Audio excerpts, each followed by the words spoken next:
Coverage ન્યૂઝમાં આપનું સ્વાગત છે। નજર કરીએ સમાચાર પર। ગુજરાત ટેકનોલોજીકલ યુનિવર્સિટીના 13મા દીક્ષાંત સમારોહમાં કુલાધિપતિ અને રાજ્યપાલ આચાર્ય દેવવ્રતજી તથા ઉચ્ચ અને ટેકનિકલ શિક્ષણ મંત્રી ઋષિકેશભાઈ પટેલના હસ્તે વિદ્યાર્થીઓને પદવી અને સુવર્ણ પદક એનાયત કરાયા હતા। આ પ્રસંગે રાજ્યપાલના હસ્તે એસએસી ઇસરો અમદાવાદના ડાયરેક્ટર નિલેશ દેસાઈને દેશના સ્પેસ મિશનમાં તેમના અગ્રગણ્ય યોગદાન બદલ ડોક્ટરેટની માનદ પદવી એનાયત કરવામાં આવી હતી।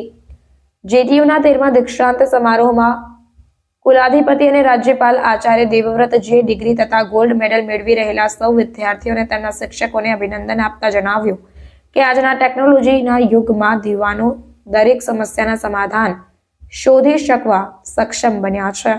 આજે 13મો કોન્વોકેશન ગુજરાત ટેકનોલોજીનો યુનિવર્સિટીનો આજે હતો। લગભગ 47,000 ઉપરના વિદ્યાર્થીઓ પીએચડી ડિગ્રી, માસ્ટર ડિગ્રી અને ખાસ કરી આજે ગૌરવનો વિષય હતો।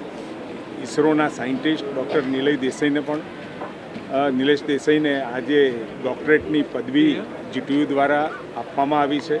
ખૂબ ગૌરવનો વિષય હતો। સાથે આચાર્ય દેવવ્રતજી મહામહિમ રાજ્યપાલ શ્રી જે ચાન્સેલર છે એમને પણ ખૂબ સારો સંદેશો આ ટેકનોલોજીના ક્ષેત્રમાં ભણતા તમામ વિદ્યાર્થીઓને આપ્યો છે અને હવે આવતો સમય ટેકનોલોજી સાથે દુનિયા સાથે કદમ મિલાવવાનો છે।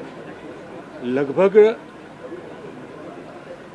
13થી વધારે વર્ષો પહેલાં જ્યારે આદરણીય પ્રધાનમંત્રી મોદી સાહેબ આપણા મુખ્યમંત્રી હતા એ વખતે ગુજરાત ટેકનોલોજી યુનિવર્સિટીનો પાયો નાખ્યો હતો અને આજે તમામે તમામ આવતા સમયની જે ટેકનોલોજી છે ટેકનોલોજી સાથે ટેકનોલોજી કેવલ 2, 3, 4 ક્ષેત્રો પૂરતી નહીં પરંતુ વાઇડ ફિલ્ડની અંદર ખરા અર્થમાં સિવિલ એન્જિનિયરિંગ હોય, મિકેનિકલ કે કોઈ પણ ક્ષેત્રની અંદર એના જુદા જુદા તજજ્ઞો જુદા જુદા વિષયના બને એ રીતે હવે શિક્ષણ ચાલુ થયું છે।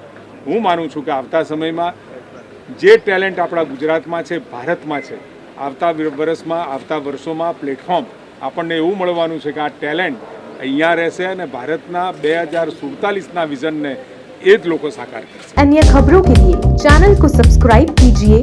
खबरों का नोटिफिकेशन पाने के लिए बेल आइकॉन को जरूर दबाएं।